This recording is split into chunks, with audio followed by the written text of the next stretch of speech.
So, hello and good evening. Can we please close the light a little bit? I like it more dark.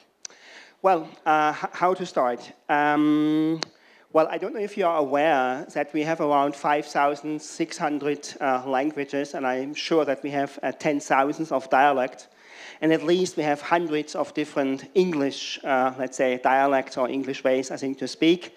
And I think a good example was, I think, when Anurag speak Indian English, and my English is, of course, somehow European English. And imagine that we have interpreters here and have to interpret, I think, all these different Englishes. So I would like to give a hand to Susanna, to Angela, to Yolanda, and to Shirley. Thank you so much for giving us a voice.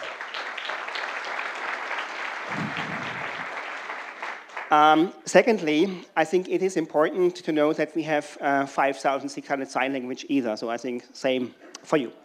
Okay, well, second, let's say, pre-note. Well, you know, I'm now doing for 23 years Dialogue in the Dark. And Dialogue in the Dark means it's an exhibition, it's a workshop held in complete darkness. And we employ blind people now in 35 countries, thousands of blind people now working for us and doing this sort of, let's say, role swap. So when you are coming to this exhibition or you attend to a workshop, you are blind and the blinds are sighted.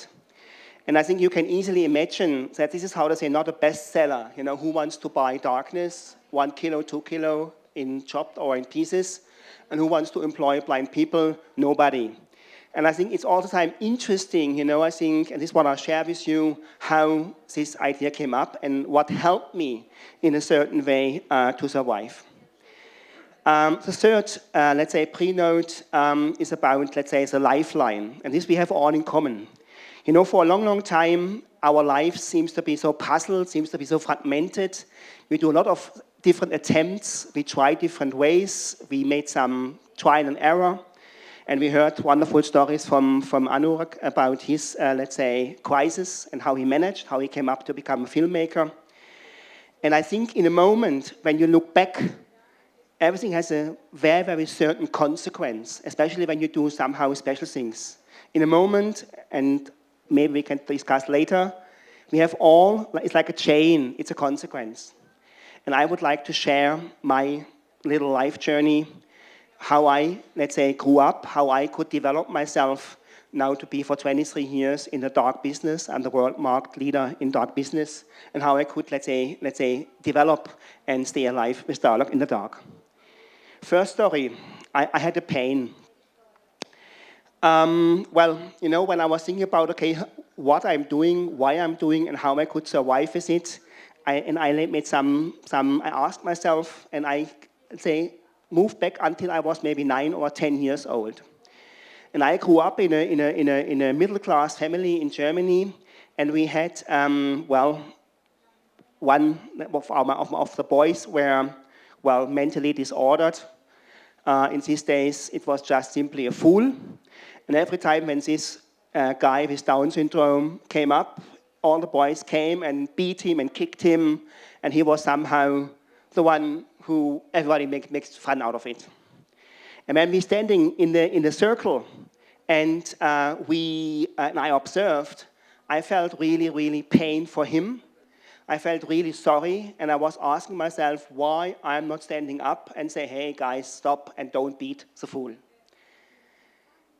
Second story, I was maybe 13 years old, when I had a shock, and this was maybe the most important, let's say, experience and the most important, let's say, situation in my life.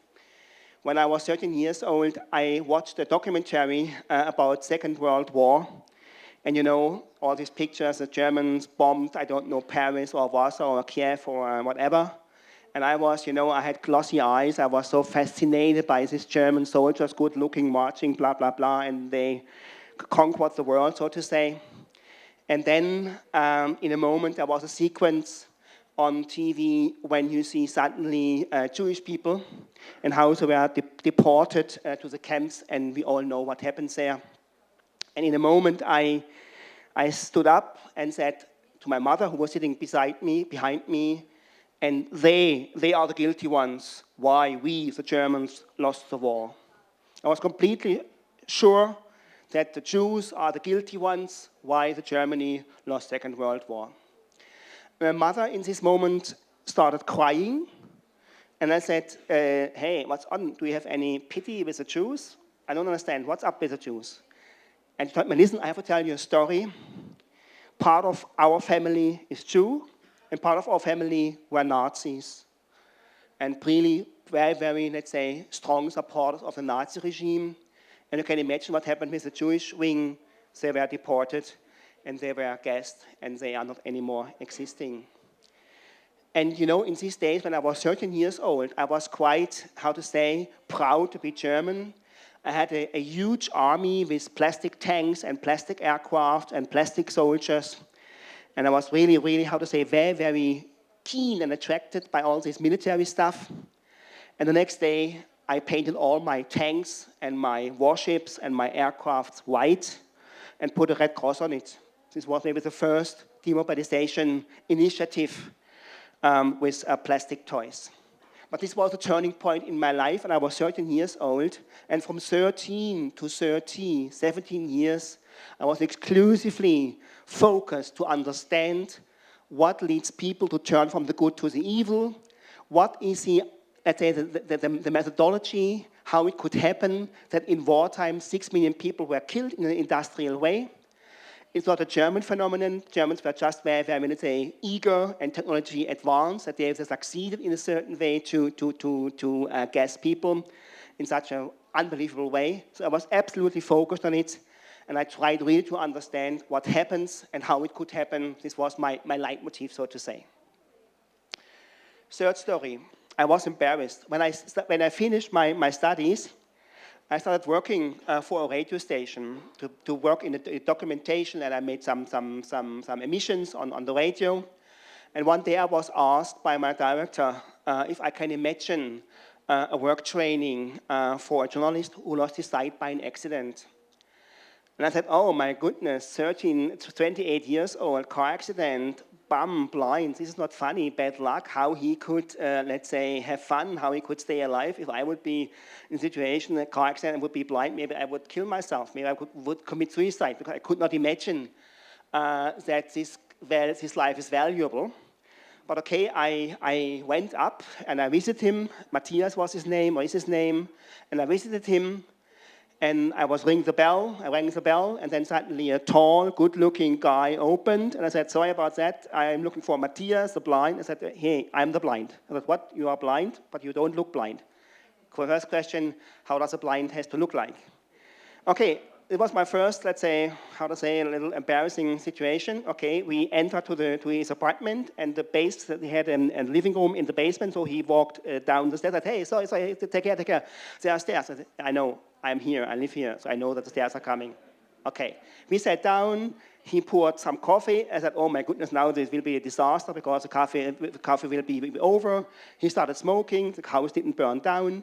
So in a nutshell, this first encounter, this first, let's say, meeting with a blind person, was my first encounter with a blind person, was for me so unbelievable that I was so shocked and embarrassed about myself, because how I, with my education, with my family history, could judge so quickly and think this life is not valuable. And there is no beauty, there is no value in a life when you lost eyesight. Well, when you keep in mind that the Germans made their first, let's say, test runs with disabled people to test how effective the gas chambers are working, then suddenly it was very, very close, and I said, okay, wow, I have to do something. Third story, but to do what? How I can, let's say, motivate people to think different, how I can, let's say, close the gap between me and you and us and them. In a moment, it was pretty clear. We had to close the light. We had to make a pitch dark room. And of course, I think we have then to invite blind people, because they are used to be in the darkness, and invite sighted people to go through, and then suddenly this role swap happens. And this was exactly what is Dialogue in the Dark about. And I was 13 years old, and I was exactly, okay, that's it. Had no idea, okay, how this can be, let's say, elaborate, how this can become somehow a sales product. But I think this was definitely the understanding how I can, let's say, move on. And I studied a PhD in philosophy, and when you do philosophy about Eastern Judaism, what was my topic, then you cannot ignore Martin Buber, a German Jewish philosopher, who wrote a book, I and So, and the Principle of Dialogue. And there's one, let's say, very, very important sentence, which is how to say, definitely, I think, my mantra for my entire life. And he said, the only way to learn is by encounter. And what does it mean if I have a chance to meet somebody who is different and have an exchange which is not, how to say, based on prejudices, it's not based on stereotypes, it's not based on cliches, which is not driven by pity, suddenly something happens. And it's exactly what is dialogue about. We try, I think, to bring people together in a new circumstance, in a new environment, and then let's see what happens. Well, I was bold, number 4 and number 5, I don't count. And from this moment on, I really, let's say, dedicated my life, and I tried, I think, to develop a brand. This is Dialogue in the Dark, of course, which now is translated, I don't know, in X languages. And I really tried, I think, to emphasize, I think, this sort of, let's say, encounter. And now, luckily, after 23 years, we are still alive. And now we have, I think, in these moments, exhibitions in New York, in Buenos Aires, in Tokyo, in Singapore, in Hyderabad, in India, in Estonia, we go to Moscow. So we have really, I think, now 19 running exhibitions. And every year, around 600 to 800,000 people have this experience. And we can, of course, employ and can encourage, can empower, of course, hundreds of blind people, which is, of course, fantastic. And this is just an image from Rio de Janeiro where we have been on an affair. So you see here, the people are coming, they receive a white cane, then they go through a maze. At the end of the maze, it's pitch dark. A blind voice, a blind guy says, hello, how are you? And then you are going through the different environments. And at the end of this, let's say, 1 hour, 1.5 hour journey, your perspective about blindness, about otherness is completely changing. We do a lot of research and we know exactly what happens, that you suddenly think different. And darkness is a wonderful media of learning, for learning, because it's so emotional, it's so immersive. You are either in or you are out. You cannot be in between. And this is how to say is a strength. And secondly, you know, you have this sort of, let's say, blackout, and you cannot see. Of course, your other hidden potentials are coming up, your hidden senses are coming up. And of course, in the beginning, you say, oh, the poor blind. But at the end of the journey, you say, wow, I can really adore, I can admire blind people that they are so eagerly can go around and know exactly where I am. 6th story, I have a history, you know, that I'm here now in Brazil, in Sao Paulo, is definitely based on a wonderful story, and I was not, how to say, encouraged enough to say, okay, I have a love story. This would maybe mislead, but I have definitely a history. And the history is based on this gentleman, Bernard Kaplan. This guy built 15 shopping centers, shopping malls in Brazil, and you know shopping malls are something here in Brazil. And in the moment he thought about, wow, what can I do, I think, to give a little bit more meaning to shopping malls. And he made some research and he found out, okay, there's dialogue in the dark, and he said, okay, sounds interesting, why not do dialogue in the dark in shopping malls in Brazil? And he called and he emailed and we got back and forth, and suddenly the guy disappeared. He wasn't anymore there. And I said, shit, now we gave him all the information and now he will do it by himself, and what has to be done. After maybe 1 year later, he called again and apologized. Said, listen, I have to really apologize, but I had a stroke. I was almost dead. I was dead, in fact, for 17 seconds. I was dead. And now I'm back, and now let's do dialogue in the dark, and we can kind of move on in Brazil. Okay, he came to Germany, he visited, and when he came out of dialogue in the dark in Hamburg, where is our, let's say, flagship store, he said, now I know why St. Peter sent me back. This was a very, very touching moment that he thought, okay, he was reborn to bring dialogue in the dark to Brazil. Okay, we made it, and then we became really friends. And in one day, I think, we discussed about our family situation, and then I became aware that he was born on the same day as my father. And I told him, listen, Bernard, I have to tell you something. My father passed away on his birthday. And he said, okay, I cannot give you the promise that I will pass away on the same day. And he kept his word because he passed away in May. And this was the reason why our business collapsed completely in Brazil after Bernard passed away. But maybe we can relaunch it. You know, I have a vision, of course. Now I'm doing it for 23 years. I'm a social entrepreneur. We found, how to say, a mechanism to blend business mechanism, market mechanisms with a social mission. We do sort of franchise. But of course, I think the business techniques, the market mechanisms are just, how to say, enablers, I think, to go to the market and to go across the world. And what is the vision, of course, is definitely clear that we want really, I think, to bring blind people and sighted people more closer. And this is a wonderful image from Mexico, out of a workshop where you see, of course, here this blind lady with a cane and then holding hand of the other person. Both are smiling, and everything is, how to say, let's say, umbrellaed by a heart. This is exactly what it's about. You know, for me, it is really, really difficult to understand, not to understand why it is so complicated, I think, to go, let's say, to move, to meet people who are different. It is really, really different. I can tell you stories in length about how much my life is enriching by the encounter, by the exchange with blind people. It's definitely of mutual benefit. Just one story, a short story from Japan, where we have dialogue now for 10 years. There was a brain researcher, and he was, in a moment, interested to understand how blind people perceive space. What is a nice space? How blind people can, let's say, understand the dimension of a room. And so he asked them, and then suddenly a coin fell down on the floor, and one of the blind guys said, 10 yen. And the guy said, what, 10 yen? How do you know 10 yen? He said, okay, I heard it. I can recognize the value of a coin by the noise. And it was a very famous brain researcher, and he said, impossible. And he dropped another cane and another coin, and he said 20 yen. And they made it, I don't know how many times they made it. That means our brain is, let's say, capable to sort of compensate, I think, the lack of seeing. This was really, really fantastic. And the second story, again from Japan, when I was there, Japanese people are very, very, let's say, respectful.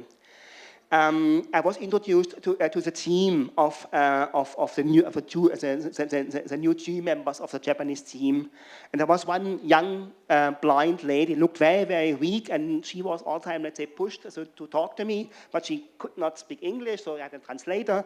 And in a moment, she told me her story. And what was the story? She lived in a village out of Kobe, in the middle of nowhere, family sheltered. And then she heard about Dialogue in the Dark. She took a train, went to Tokyo, applied, became a job, moved to Tokyo, and I think now she's a guide there and has a very has income, has some recognition, and of course is pretty happy. And as I said, she didn't speak any English, so I had a translator. And this was a Harvard graduate from Goldman Sachs, an analyst.